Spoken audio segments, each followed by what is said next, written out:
Ils étaient plus de 150 à s'être rassemblés à l'UQAC afin d'exprimer leur point de vue. Selon l'association étudiante du MAJ UQAC, les 12 millions de dollars coupés à l'université depuis 2012 sont devenus trop lourds à supporter.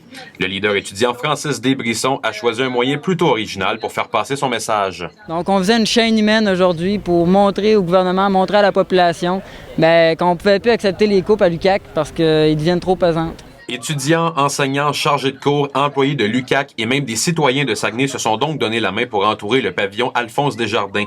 Et même si l'ambiance était positive, il y a un message qui se devait d'être transmis. On veut que le gouvernement soit à notre écoute, on veut que la population soit consciente des problématiques parce que, comme je le disais dans mon discours, c'est pas seulement un enjeu qui touche les étudiants, c'est un enjeu qui touche toute la région, qui touche tout le Québec.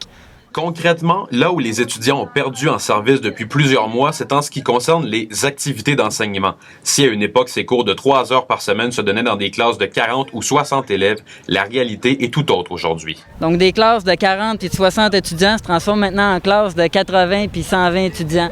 Donc on se ramasse avec des classes bondées puis la qualité de l'enseignement est nécessairement plus la même. Le contact avec le professeur est plus le même. S'il espérait pouvoir compter sur 150 personnes présentes à l'événement, Francis Brisson a été agréablement surpris de la tenue de l'événement. On est vraiment content de la participation de toutes les autres sphères de l'université.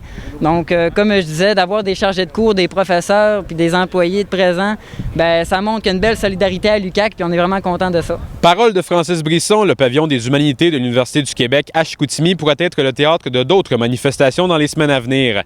Jasmin Leroux, ATM Nouvelles, à Saguenay.